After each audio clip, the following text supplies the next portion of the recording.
travers les âges.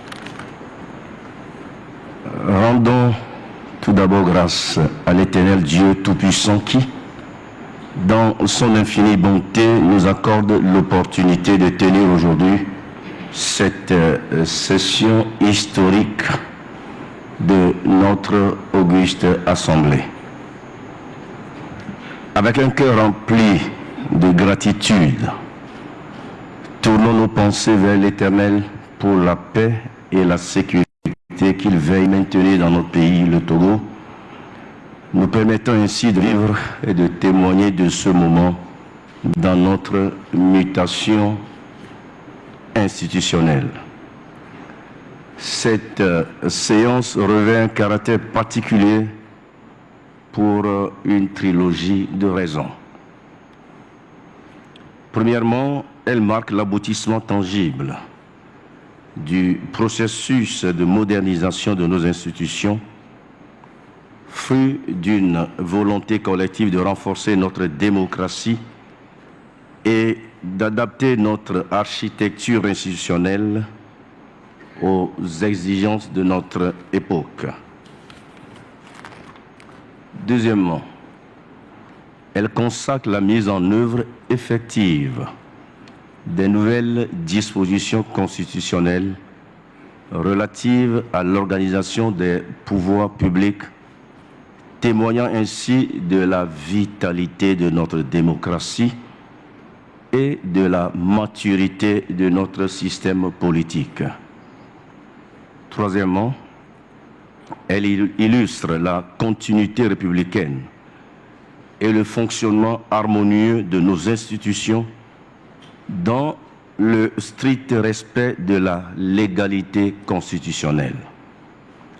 Honorables députés, chers collègues, en notre qualité de président de l'Assemblée nationale, nous mesurons pleinement la solennité de cet instant et la responsabilité qui est la nôtre devant l'histoire et devant le peuple togolais qui nous observe, bien sûr. Conformément aux dispositions pertinentes de la Constitution du 6 mai 2024 et du règlement intérieur de notre Assemblée, la séance plénière de ce jour 3 mai 2025 est convoquée avec un ordre du jour unique et précis. Cette séance est consacrée à l'information relative à la désignation du président du Conseil par le parti majoritaire Union pour la République unie. Honorables députés, chers collègues, au terme de l'article 14, alinéa 3 de la Constitution, l'Assemblée ne peut valablement siéger sans la présence d'un tiers au moins de ses membres. Nous devons donc nous assurer que le quorum requis est atteint. Je donne donc à cet effet la parole à l'honorable Gagny Kofi, premier secrétaire parlementaire, pour nous communiquer le nombre de députés présents aux fins de la vérification du quorum. Honorable Gagny, vous avez la parole. Merci, Excellence, Monsieur le Président de l'Assemblée nationale. Après vérification faite, nous avons dénombré 89 députés présents. Merci, Excellence. Merci, chers collègues.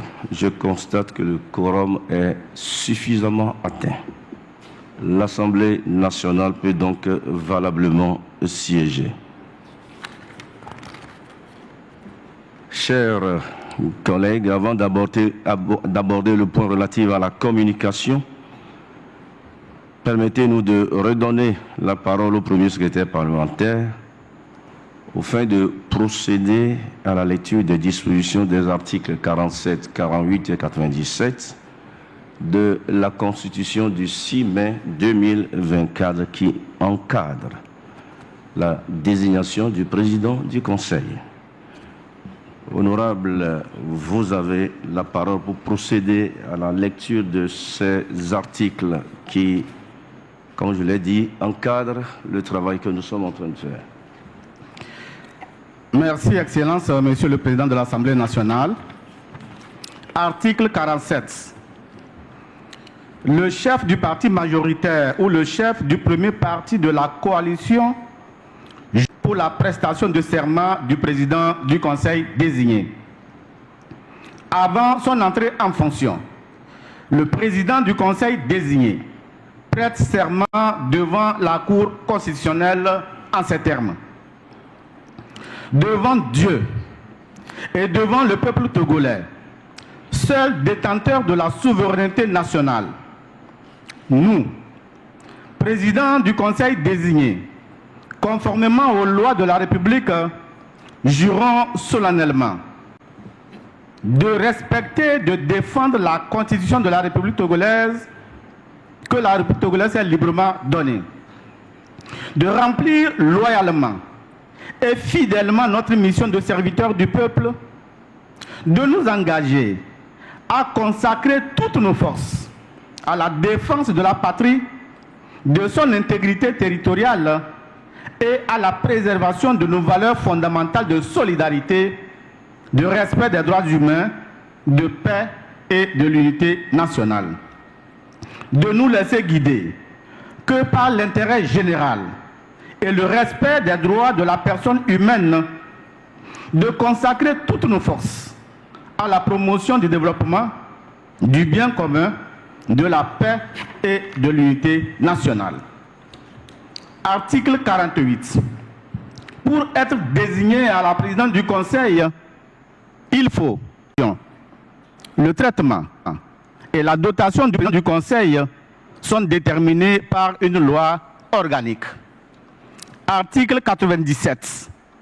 Les pouvoirs du président de la République, en fonction au moment de la promulgation de la présente Constitution, ne viendront à expiration qu'après l'entrée en fonction du président du Conseil et l'élection du président de la République. La première élection du président de la République et la première désignation du président du Conseil après promulgation de la présente Constitution interviennent à partir de la mise en place des deux chambres du Parlement. Le parti majoritaire ou la coalition de partis majoritaires transmet par écrit au bureau de l'Assemblée nationale le nom du président du Conseil.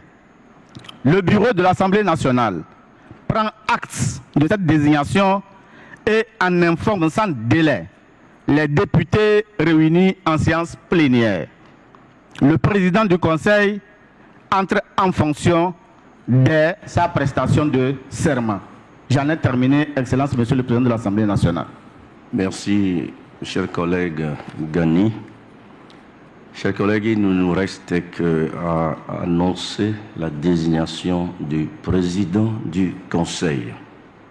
Nous passons donc à présent au point sur cette communication. Chers collègues, honorables députés, en nous référant à la proclamation des résultats des élections législatives du 29 avril 2024 et à la procédure de constitution du groupe parlementaire définie par les dispositions de l'article 25 de notre règlement intérieur, le parti Union pour la République, est le parti majoritaire à l'Assemblée nationale.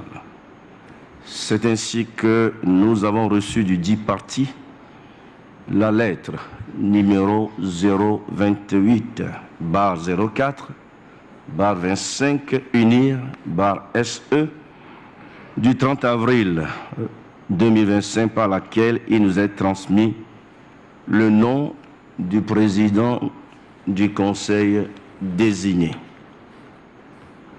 En notre qualité de président de l'Assemblée nationale, nous avons pris acte référencé numéro 001/AN/PAN/SG du 30 avril 2025 de cette désignation, conformément à nos textes. Mesdames et messieurs les honorables députés, chers collègues, il me semble que pour annoncer certains événements de grande importance, le bureau me permettra d'être debout. Non, vous pouvez rester assis. Moi, je serai debout. Conformément à l'article 47 de la Constitution de la République togolaise et aux dispositions de l'article 131.2 du règlement intérieur de l'Assemblée nationale, tout l'honneur est pour nous de vous informer, chers collègues, de la désignation de M. Faure Esozimna Nyasingbe en qualité de président du Conseil. Merci.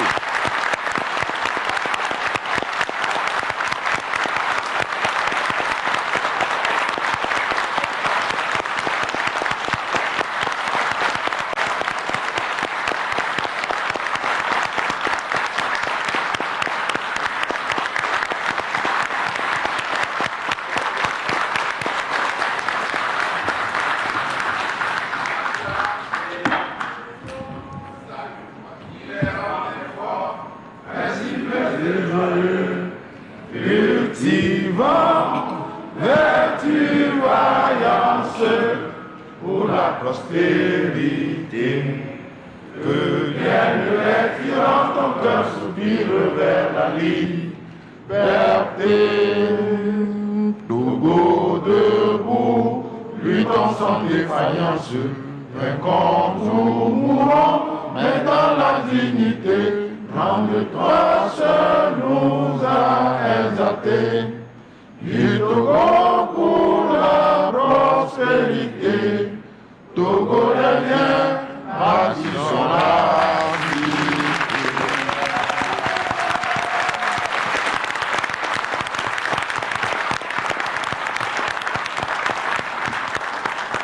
Merci, chers collègues.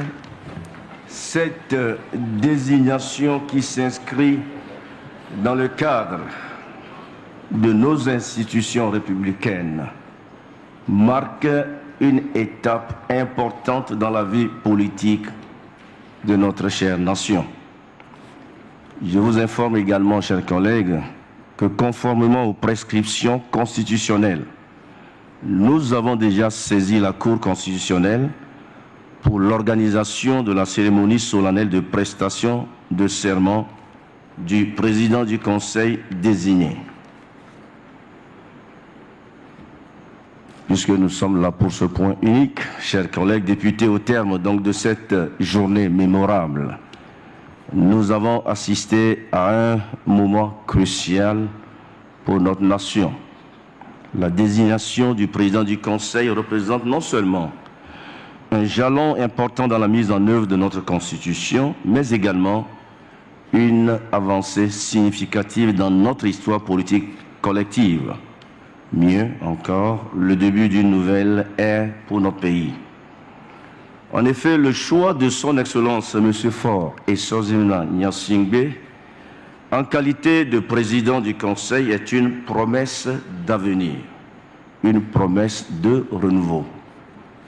En ce moment solennel, c'est avec une profonde humilité que nous nous tournons vers le Très-Haut, l'Éternel des armées, en suppliant la miséricorde divine d'éclairer le président du Conseil, de guider au quotidien ses pas, d'illuminer ses décisions, de lui conférer la force, l'intelligence, ainsi que la sagesse nécessaire pour mener à bien ses nouvelles fonctions. Que le Seigneur lui accorde protection et qu'il entoure deux collaborateurs fidèles et dévoués pour la cause de la nation. Puisse-t-il trouver la vigueur dans la force de Dieu pour servir davantage notre pays.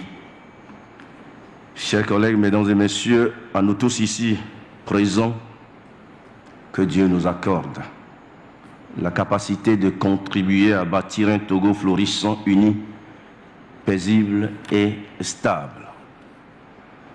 L'ordre du jour étant épuisé, Que Dieu bénisse le Togo à l'orée de cette nouvelle ère. Oui, la grâce et le bonheur accompagneront le Togo tous les jours de sa vie. Et son peuple, trésor de l'Éternel, bénéficiera toujours de sa protection de génération en génération. La séance dédiée donc à l'information de la désignation du président du Conseil est levée.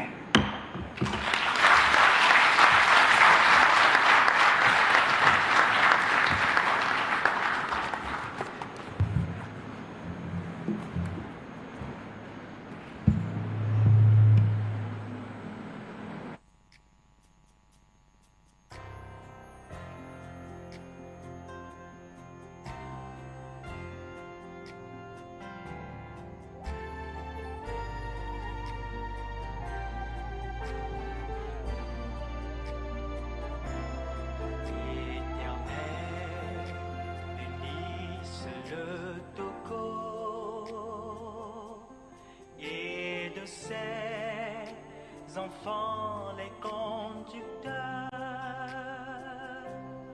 Togo les fait monter, de partout des clameurs à la gloire de notre cher Togo. Et c'est très savanté.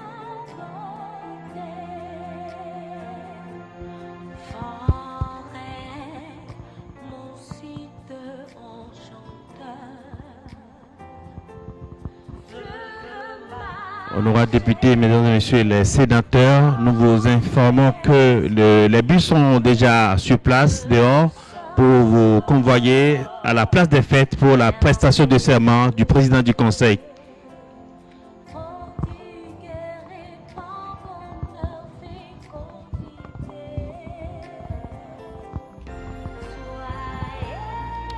À votre attention, s'il vous plaît, honorables députés, mesdames et messieurs les sénateurs, des bus sont déjà disponibles à la sortie pour vous convoyer à la place des fêtes pour la prestation de serment du président du Conseil désigné. Merci.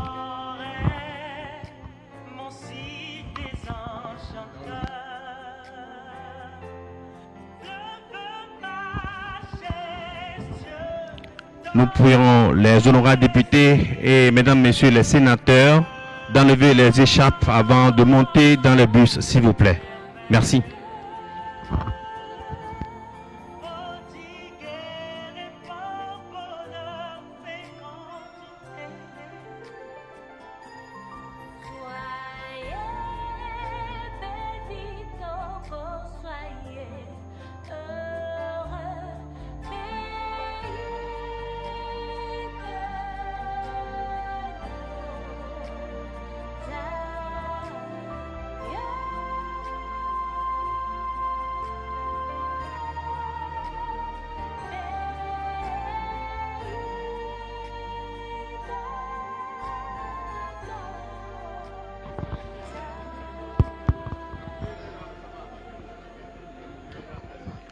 Nous rappelons aux honorables députés et aux sénateurs d'enlever les écharpes avant de monter dans le bus pour se rendre à la prestation de serment du président du Conseil. Merci.